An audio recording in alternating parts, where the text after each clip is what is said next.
So Tim's probably one of 4 builders that I'm working with that's gone through like an extraordinary change recently. Great example of creating your own reality. So today's about you creating your own reality, not listening to other people's narratives and living in some other movie as an extra, actually being the director. It's a great example of that. Great mindset. When you listen to Tim, like read between the lines, check the mindset, okay? So that's important. When I started working with Tim, you asked me to introduce you to Cunningham Construction. So there's another builder on the Gold Coast. Yeah, he's got great marketing, video content.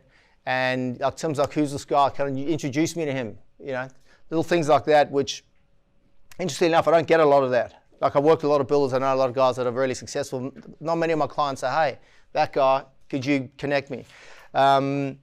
He's focused on training his team, weekly training sessions, which is obviously powerful. Very few people train their team. How often is your team getting training? You're obviously getting some training now. In January this year, I hope you don't mind me sharing this, but in January, you said you looked back on your goals, your previous goals from 12 months ago, and you felt embarrassed because it looked like a kid had done it, which is what you want. That's when you know, by the way, if you're looking back on you 12 months ago and you're embarrassed, then you know you've had progress, right? So ideally, one of my mentors, Dan Pena, he's like, that should happen every year. If you don't look back and you're not embarrassed, you haven't done enough. You've just been sitting on your hands, right? So, Tim, over to you, man. So tell us a bit about yourself, your background, how you got into building.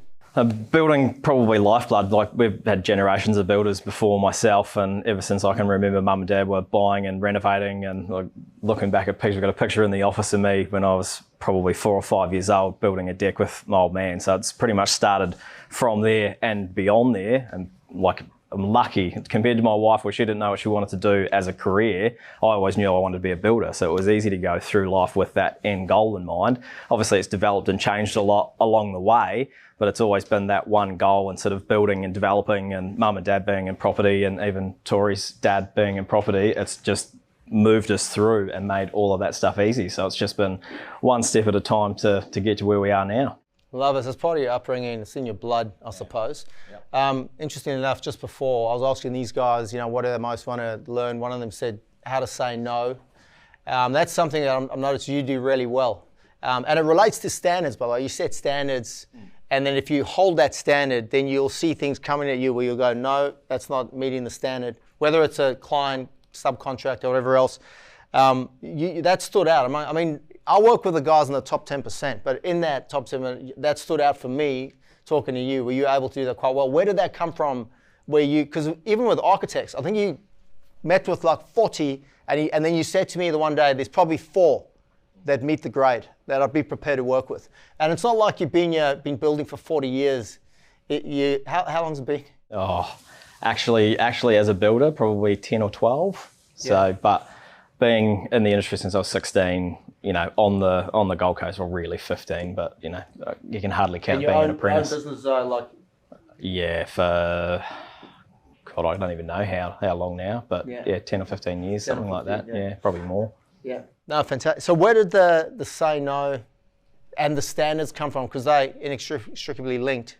I think if I was to put a little bit of thought into it, it comes down to what my own expectations for what we do are, and having that be reflected in our professionals, our contractors, and even in our clients. Because you can have, across the board, everyone does things in a different way, and everyone has a different outlook of how they hold quality or value. And if they align with what ours are, whether it be client, subcontractor, professional, it means that it's easier for us to get what we want out of it and bring that value to each project or anything that we do. And it just makes things easy. Having conversations with people lately, people think the foundations of a house are in the concrete and the footings in the ground. It's set beyond that in all of the documentation you put together. You get all that stuff right, it's easy from that point. You're not fighting challenges and design constraints all the way through. You get it right before you even go to site, and it makes it easy. So it's not hard to select professionals and engineers and designers and architects that have the documentation that we want, build it the way that we want. So when we get to site, it's easy. Our guys understand everything that they need to do, and it's simplified. And even the clients understand it, everyone understands it. So it's a big thing we want to get right. And it's spot on, man. It all happens, a lot of it happens pre-construction in the planning phase. Your clients, you see them as part of your team. Yeah. Right. Your clients are part of your team, essentially. So you need to we work with them. You know, it's too hard to have a client build a relationship that's them and us. Like if we come together in that relationship and help them achieve what they want to achieve, bring them on as part of the journey and let them experience and learn and teach them along the way, they understand more of what we're trying to achieve and we understand more of what they're trying to achieve. We get a better end result at the end of the day. Absolutely. Financials, shifting over to financials, obviously really important. You were all over the numbers. You were asking me, what's the best way? You had lots of questions. You wanted to get that nailed, which has come up today as well, but interestingly enough. And forecasting's been a big thing for you, so you've been able to see what's coming up, which also impacts your mindset, because you could be in a position where maybe your cash flow is a bit tight, but you can see there's a tsunami of cash just around the corner, so you actually, your motivation's boosted by that. Yeah. So what numbers do you look at now and why are they important to you? We look at all of them. I think we cash flow forecast, and once we started cash flow forecasting and my wife takes care of a lot of that, it was able to help us know where the business sat, week to week, month to month. We knew how much our business cost us to run per day, which is probably a little bit far, but it gave us the opportunity to go, right, it's going to cost us this much. We know roughly what stage claims and how much of that money was ours to onboard to keep everything going. So we could project holes within the business or, highs and lows, right? The January was probably our worst, or the first quarter of this year was our worst cash flow period in a long time, and it was our own fault because we knew that we had a period of work booked in. We knew there was going to be volatility price rise, so we stopped pricing and stopped projecting our work, knowing that we were covered. But then obviously that left us probably more of a hole than what we wanted, but we're so pleased we made that decision because the first quarter of this year, everything got jacked up. Like we felt it, and we were lucky because we had no exposure contract-wise from anything that we'd priced the previous year. So as much of a strain as it was a good thing too. But we sat there, we looked at our cash flow projections, we knew exactly what was coming out and what was coming back in. And if we had low spots, we could fill contracts. So we could pick up a contract at the moment quickly, make sure there was nothing that needed heavy planning or a full DA, throw that job in there, and we know what profit margin's coming out of each stage and each portion of that job to balance out the other side. So our incoming and outgoings are levelled or positive really, but it provides clarity and planning in that regard. So you've got to know where you sit, what's coming out, so you can bring it back in again, if that makes sense. That prelim phase is really important. How much did the prelims play in that cash gap situation? Yeah, huge amounts. I mean, we structured our preliminary agreements in a way where they were very low contact. We still made really good money out of them, and we knew we were probably a 98% conversion rate. So if we got a prelim agreement signed, it was almost a done deal at that point if we wanted them as a client. We had a handful that we run through that process, and at the end went, we can't build for you, and said, we're too busy, it's not the right relationship. They still had all the documentation, everything prepared. They just had to go and find someone else to work with. They weren't a good fit for our business. But we had them all stacked up. We could project exactly what that project was going to be, how long it was going to take, when those stage claims could be achieved, to then drop into that forecast to know that our business and the staff that we had on site could cover everything that needed to be done. Fantastic. In August last year, you were talking to me about how your end game, I'm going to get these guys to do their end game after this, right? Think about what they want to do. You were saying your end game was to move away from client work, right? To do non-client work. And then in March, yourself and Tori sat down and you locked in a decision. Talk us through that, and then what's transpired since then after like going in with that conviction. Yeah, it was interesting, and it's funny when I talk about it because it's always been, when we set the business up, and not Houseworks, my previous business was still runs, it was Lucian Construction. So we set that business up as a cash flow model to do our own developments and client side as well. So when you're busy on one side, the other side might be a little bit quieter, and vice versa. And we still hold that model. We got distracted in client side because of how busy it's been and lost a little bit of focus of the development. And it was one thing the Melbourne workshop provided that clarity when we looked at that end game. And we went, why aren't we doing this now? And I can't remember who was Davis made.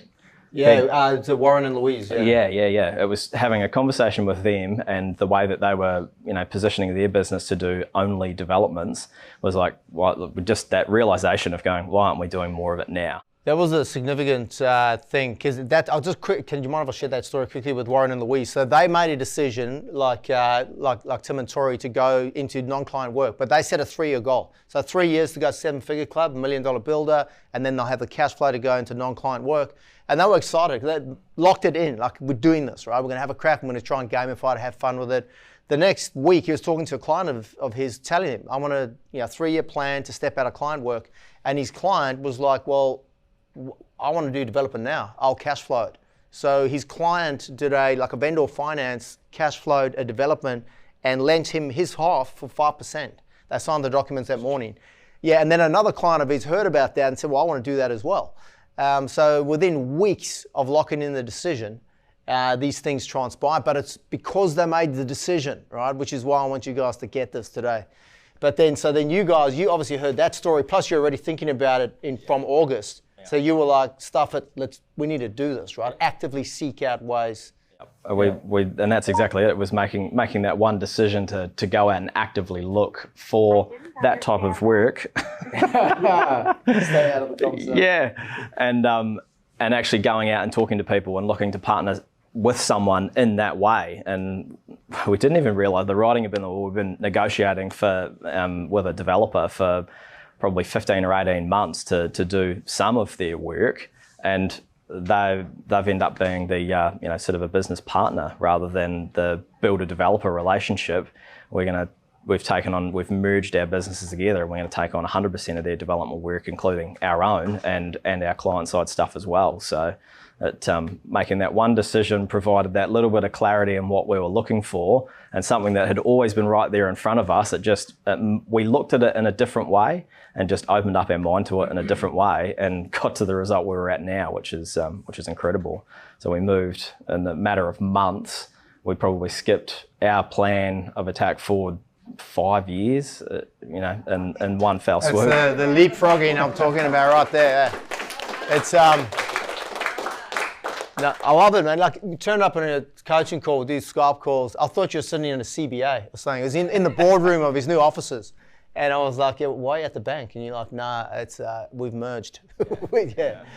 It's massive. So just mindset's a big thing, man. And I know that, I think it was Troy that brought it up, the Bradshaw luck thing. Tell us about that. So you got this thing in your family where a lot of people, like, with bad shit happens, and they're like, oh yeah, it's like they expect it to happen. But you've got like a reverse thing about Bradshaw luck. Funny that term's almost been coined. It's not us that termed that coin, but the people around us. And I don't necessarily believe in my own luck, but we create our own luck by putting ourselves into the position. And I'd be foolish to think that we don't have a little bit of luck, because I tend to win meat trays far too often that I don't even want. But you've got to put yourself in a position. I think that comes down to mindset too. Like, I'm always having a go and exploring opportunities, and even, like entering the meat raffle, for an example, or whatever it might be. But you've got to put yourself in that position to be able to get it. It's a numbers game at the end of the day, and there might be a little bit of luck in certain things, but we definitely create our own luck in a lot of ways, and that's just by constantly going. And the same as what I've been doing my whole life to become a builder, is just one step at a time in the right direction. And even when, everyone would have, down days or times where you don't really want to be all that motivated, but you still walk in the same line and the same direction forward, and it's as easy as that. So the Bradshaw luck might come into play at least a little bit and provide some assistance, but we definitely make our own luck in a lot of ways. I think it's just that glass half full mentality, right? Just having a positive attitude. You're always, you're a positive guy. Even when things are down, it's temporary. You're going to work through it. You figure it out. There's learnings. Yeah. You don't sort of get down and, there's no victim mentality that I'm seeing come out of you, which is brilliant. Yeah. There's no such thing as a victim when you live on the east coast of Australia. No, Could be worse. You win or you learn, right? Yeah. I was talking to these guys before about how you've won jobs before where you're not the cheapest. In fact, everyone else was cheaper than you, but you still won the job. I mean, these days it's probably more negotiated tenders if you do any client work. But could you tell us a bit about that? How you won? There was one job in particular where you were the most expensive. Yeah, and that was actually a really good job to win. It was a renovation contract. We were the first people through the door. And I think at that point it was a negotiated tender till they got the price, and they went, oh, it's a bit more than we expected. And they put sort of us on hold, went out to tender to 2 other builders who came in effectively cheaper, but we still ended up winning the contract, which was great. And I think they saw the value in how we presented ourselves and how we did things, and just the early stage presentation, the way that we worked with them to get to the tender point of view. And then when they registered the difference between the other 2 builders, there wasn't actually a comparison. The systems that we'd set up and the way that we presented it and helped them get to that point, and even the way that we dealt with them after when they come back and said, look, it's too dear, is there room to move? Like, definitely, we can reduce scope wherever you like. And there was never a negotiation on what our rates were going to be. And I think they respected that. They enjoyed the process leading up to that point, and we virtually wiped the floor with the other 2 guys because they didn't get a shoe-in past that point, which I suppose that's that difference between value not being a money figure. It's what you're actually getting out of the deal. Yeah. Shifting over to people and leverage through people. Andrew, when he came on, that was exciting. That was pre the merge, but he freed you up about 20 hours a week, right? So tell us a bit about that, like his role. And Andrew's our internal estimator. And I found that I was getting bogged down in a lot of the finer detail on ordering and just processing of suppliers and contractors, and even some of the contracts admin stuff. Like, it was just so immense on top of trying to do everything else and keeping across everything else was too hard, too much work. So we sort of identified the gap within our business. Or it could have even been more than 20 hours a week. And he came in a foul swoop. I'd say poach is a harsh word. He responded to our advert that we put out there, but then we put a bit of hard work into getting him across from the company where he was at.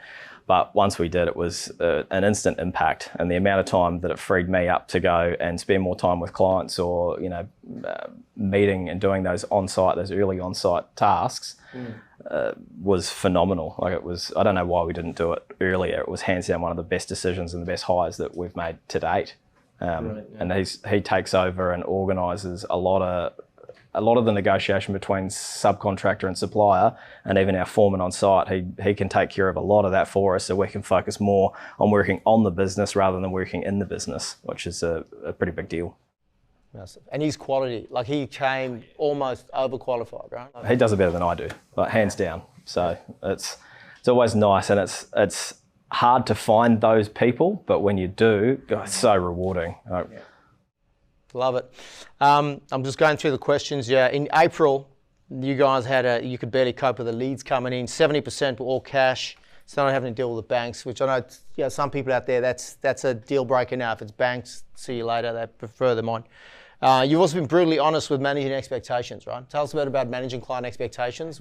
And you don't stuff around. You don't want to waste a minute of your time if someone's got beer, money, champagne, toast, right? Yeah, correct. And I think a lot of that comes down our sales process and the way that they get onboarded. We get a really good understanding of where they're at before I even have to make a phone call. So they come through the website, fill out an online inquiry form. There's a series of questions in there that really define who they are as a client, how they're thinking about their project, and where they're sitting budget-wise. If they're coming on with plans, it's even better, because you get to see, what their expectation is on quality, what their expectation is on cost, and you get a little bit of personality in there. I can't remember the wording of one question, but it's our favourite one, and it's loosely along the lines of, we only take on a certain few projects a year.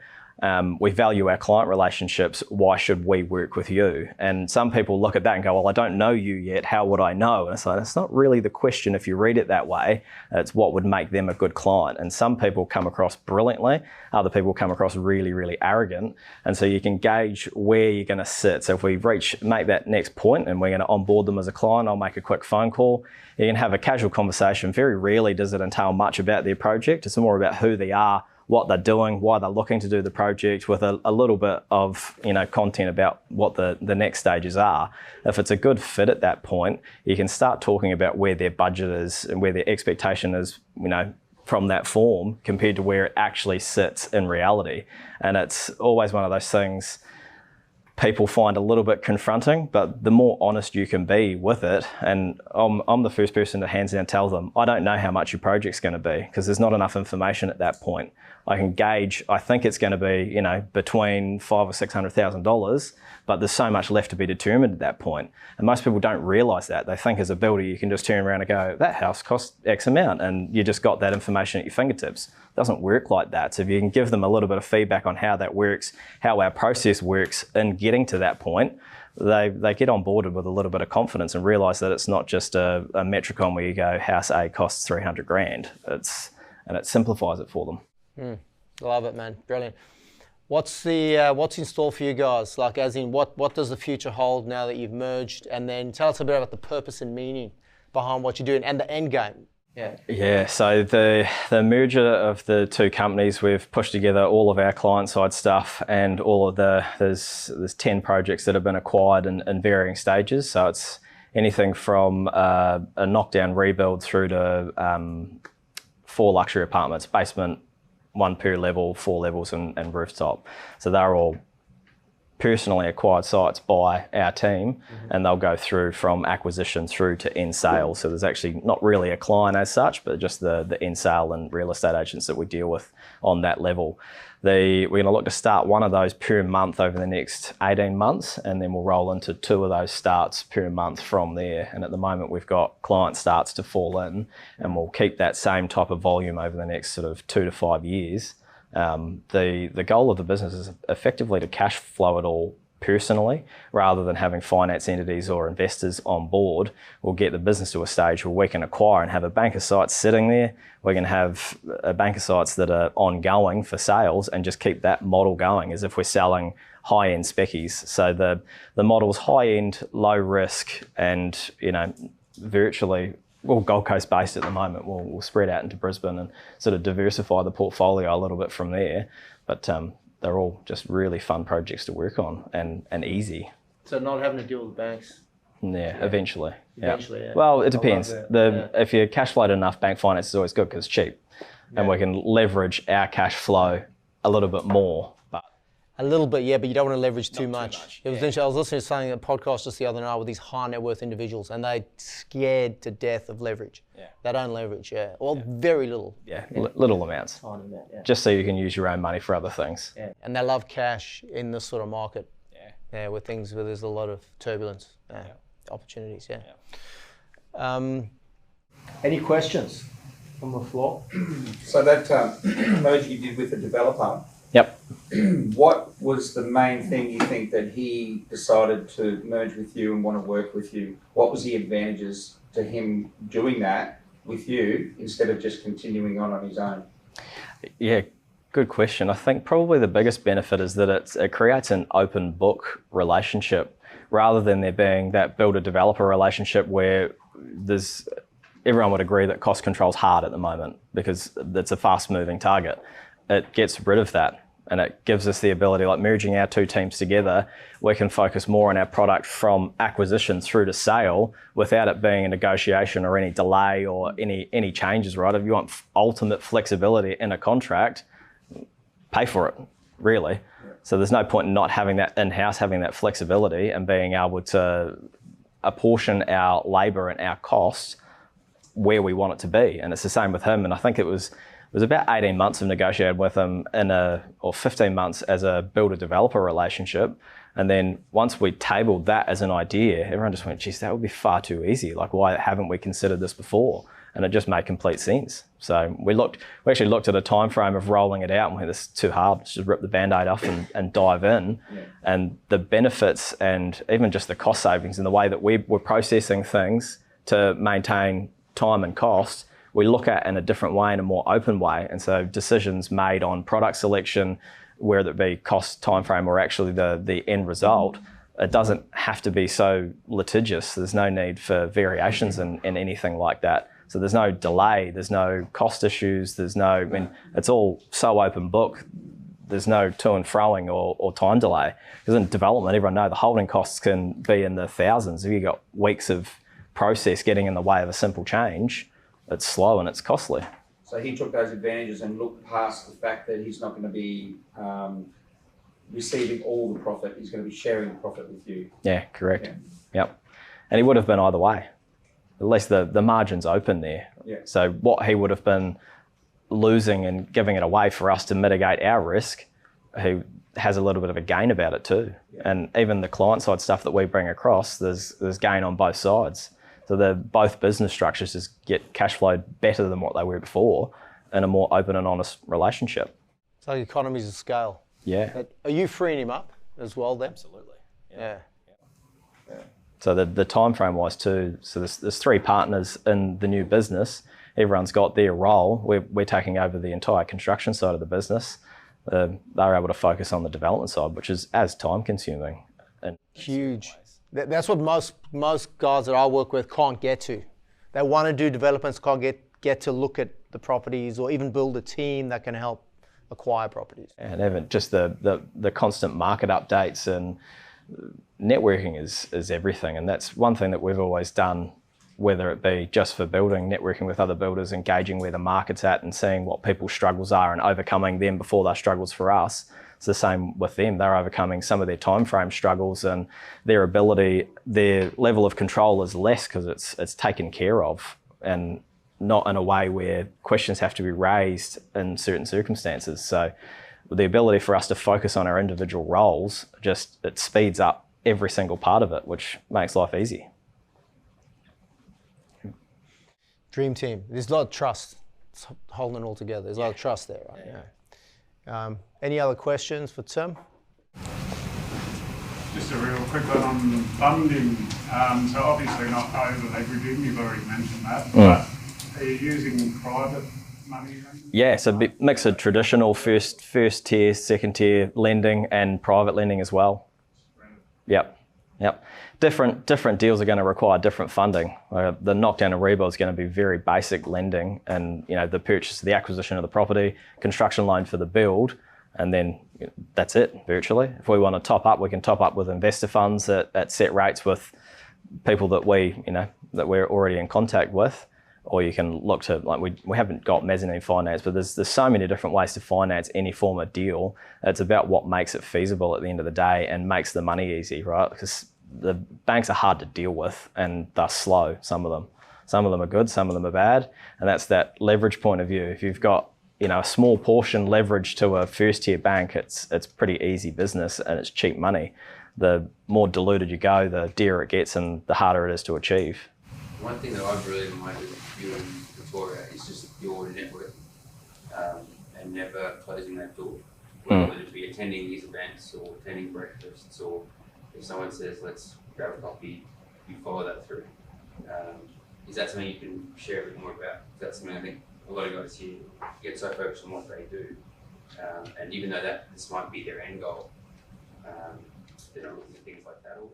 Yeah, I mean, the networking for us has always been a powerful way to meet like-minded people. It sounds like a cliche, but effectively everyone here are kind of colleagues, right? You're all in the same industry doing the same thing. You're not competing in the same market. Everyone's probably got their individual, markets that they're doing, whether it be commercial, residential, renos versus new builds, whatever it is.